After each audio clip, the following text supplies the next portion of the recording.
ఎన్నికల కమిషన్ మీద గౌరవం ఉంది, కానీ బీజేపీ ప్రభుత్వం జోక్యంతో స్వేచ్ఛగా పనిచేయలేకపోతున్నామని టీపీసీసీ వైస్ ప్రెసిడెంట్ కోట నీలిమ విమర్శించారు. ఓటు చోరీ ఉద్యమంతో బీజేపీ గుట్టు బయటపడిందన్నారు. బీజేపీ నేతల జోక్యంతో ఎన్నికల కమిషన్ తనకు నోటీసు ఇచ్చిందని చెప్పారు. నోటీసుకు రిప్లై ఇచ్చానని, ఎన్నికల కమిషన్ ప్రతిస్పందన కోసం చూస్తున్నానని అన్నారు. తన కోసం కాకుండా ప్రజల కోసం ఈ అంశాన్ని చర్చకు తెస్తున్నానంటూ కోట నీలిమతో మా chief reporter Srinivas face to face. Vote చోరీ గద్దె చూడ్ అనే కాంగ్రెస్ నినాదం చేసిన నేపథ్యంలో తన ఓటుకు జరిగిన ఇబ్బందులు, ఎలక్షన్ కమిషన్ ఆరోపణలపైన ఆధారాలతో మీడియా ముందుకు వచ్చారు కోట నీలిమ, సనత్ నగర్ ఇన్ఛార్జ్, టీపీసీసీ ఉపాధ్యక్షురాలు మనతో ఉన్నారు. వారి మాటల్లో తెలుసుకుందాం. చెప్పండి కోట నీలిమ గారు, ఏంటి ఈ మీ పైన ఎలక్షన్ కమిషన్ ఆరోపించిన ఆరోపణలు ఏంటి, మీ వాదన ఏంటి? ఇప్పుడు 8 ఏళ్ల క్రితం ఇల్లు షిఫ్ట్ అవుతూ ఆ టైంలో నేను ఢిల్లీలో ఉండే, మరి ఆ తర్వాత ఇల్లు షిఫ్ట్ అయ్యి ఆ తర్వాత హైదరాబాద్కి రావడం జరిగింది. ఆ సిటీ వదిలేస్తూ ఒక ఫామ్ నింపాను, ఓకే ఇక్కడ ఉన్న ఓటుని మీరు షిఫ్ట్ చేయండి. నార్మల్గా సర్వసామాన్యంగా అందరూ చేస్తారు. ఎప్పుడన్నా చాలామంది మనం రెంటెడ్ ఇంట్లలో ఉంటాం, మారుతుంటాం, సిటీ మారుతుంటాం. సో అప్పుడు ఆ ఉన్న చోట్లోంచి ఓట్ కట్ చేసి కొత్త చోటుకి షిఫ్ట్ చేయమని మనం అడుగుతాం. దానికి ఫిలప్ చేయాల్సిన ఫామ్ కూడా ఫిలప్ చేయడం జరిగింది 8 ఏళ్ల క్రితం. మీకు మళ్ళీ ఒకసారి గుర్తు చేయాలి, ఇదంతా అయింది 2017లో. ఆ తర్వాత మాకు కొత్త కార్డు వచ్చింది, దాంట్లోనే ఓట్ చేసుకుంటూ ఇంతవరకు వస్తున్నాం. ఎందుకంటే కొత్త కార్డు వచ్చింది కాబట్టి ఏమనుకుంటాం, పాత కార్డు కట్ చేసేసి ఉంటారు. ఎందుకంటే ఈ దేశంలో 1 person 1 vote రూల్.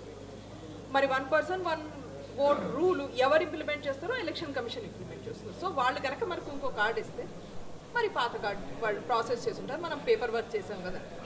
ఇప్పుడు 8 ఏళ్ల తర్వాత మేము ఓట్ చోరీ అనే క్యాంపెయిన్ మీద విస్తృతంగా క్యాంపెయిన్ చేస్తూ మొత్తం దేశవ్యాప్తంగా అందరికీ నాగరికులకి అవగాహన తీసుకొస్తూ, మీ ఓటు లేకపోతే, మీ ఓటు డిలీట్ అవుతే, మీ పేరు లేకపోతే ఏ రకమైన ఇర్రెగ్యులారిటీస్ అంటే ఒక్కొక్కళ్ళ పేరు మీద ఎన్ని ఉన్నాయి అది లేదా మీ పేరే లేకపోవడం, ఇలాంటి ఎన్నో ఇర్రెగ్యులారిటీస్ మేము దేశంలో ఆ నాగరికులందరూ ఎదుర్కొండా పెడుతుండగా దీంతో భయపడి వాళ్ళ ఎలా అయితే అంటారు చూడండి, మొత్తం అంతా బట్టబయలు చేస్తున్నారు.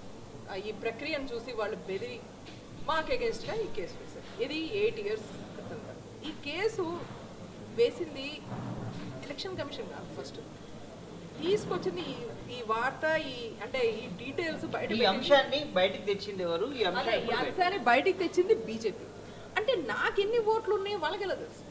ఫస్ట్ నాకు ఈ ఓట్లు 2 ఓట్లు ఉన్నాయా లేకపోతే 3 ఓట్లు, నాకు ఆ ఫామ్స్ నేను నింపాను, ఆ ప్రాసెస్ అంతా తెలియాల్సింది ఎవరిది? ఎలక్షన్ కమిషన్కి. మరి ఎలక్షన్ కమిషన్ నాకు 8 ఏళ్ళగా నాకు ఒక్క మాట నాతో మాట్లాడలేదే, ఒక్కసారి నాకే నోటీస్ ఇవ్వలేదే, ఒక్కసారి అడగలేదే మీ దగ్గర 2 ఓట్స్ ఎందుకు ఉన్నాయి. వాళ్ళు అడిగింది ఎప్పుడు? బీజేపీ వాళ్ళు చెప్పిన తర్వాత. అంటే ఎలక్షన్ కమిషన్ కంటే మన ఓట్స్ గురించి, మీ ఓటు గురించి, నా ఓటు గురించి ఎక్కువ ఇన్ఫర్మేషన్ బీజేపీ దగ్గర. అలాగే బీజేపీ నేతలు కూడా జూబ్లీ హిల్స్లో ఒక 70,000 దొంగ ఓట్లు నమోదు చేశారు. ఇక్కడ అధికారం ఉన్నది కాంగ్రెస్ ప్రభుత్వమే కదా, ఎందుకు ఇలా జరిగిందని కూడా ప్రశ్నిస్తున్నారు. దానికి మీరు ఏమంటారు? ఖచ్చితంగా ఒక ప్రాసెస్ ఏదైతే election commission of India follow చేయాలో అది వాళ్ళు ఫాలో చేయక, ఫస్ట్ మనకి ఏ ఒక్క మనిషికి కూడా election photo identity card, EPIC అనేది వాళ్ళ పేరు మీద ఉండాలి, వాళ్ళు ఉన్న చోట్ల ఉండాలి. ఈ వెరిఫికేషనే లేదు మన దగ్గర. అంటే ఇదే క్రమంలో బీజేపీ మరొక ఆరోపణ ముందుకు తీసుకొస్తుంది. గత 60 సంవత్సరాలు మీరు పరిపాలించారు, మీరు ఇదే రకంగా చేశారా? మీరు గెలిచిన చోటల్లా ఇదే జరిగిందా? ఈ అంశం ఇప్పుడే తెర మీదకి ఎందుకు వచ్చిందని ప్రశ్నిస్తున్నారు. ఏంటంటే బీజేపీ ఎప్పుడు మర్చిపోయింది ఏంటంటే, ఈ దేశంలో చరిత్ర చదివే వాళ్ళు కూడా ఉంటారు, చరిత్ర గుర్తు పెట్టుకునే వాళ్ళు కూడా ఉంటారు, చరిత్రని ప్రత్యక్షంగా చూసిన వాళ్ళు కూడా ఉంటారు. ఈ దేశంలో కాంగ్రెస్ హయాంలో శేషన్ అనే ఒక చాలా ఎక్సలెంట్ ఎలక్షన్ కమిషనర్ కూడా ఉన్నారు. పొలిటికల్ పార్టీస్, ఆ టైంలో ఉన్న గవర్నమెంట్ ఒప్పుకున్నా ఒప్పుకోకపోయినా ఆయన రిఫార్మ్స్ తీసుకొచ్చారు.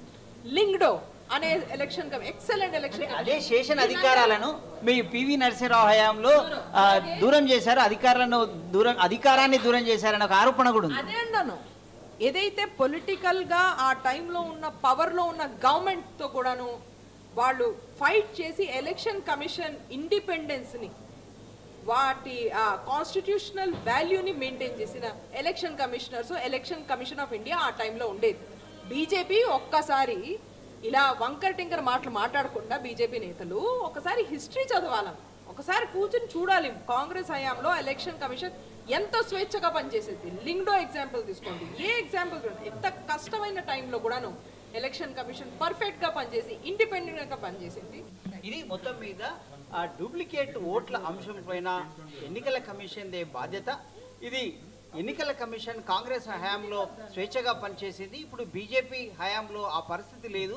అయితే ఇది పౌరులందరి బాధ్యత. ఎలక్షన్ కమిషన్ గౌరవాన్ని కాపాడడం, ఒకవేళ ఎలక్షన్ కమిషన్ ఏదైనా పొరపాటు జరిగితే దాన్ని సరిదిద్దడం కూడా పౌరుల బాధ్యతే. కాబట్టి ప్రజల తరఫున నేను పోరాడుతున్నాను. ఇది నోటీస్కు, ఎన్నికల కమిషన్ ఇచ్చిన నోటీస్కు బదులు ఇచ్చాను. తదుపరి సమాధానం కోసం ఎదురు చూస్తున్నాను కూడా కోట నీలిమ గారు చెప్తున్న పరిస్థితి.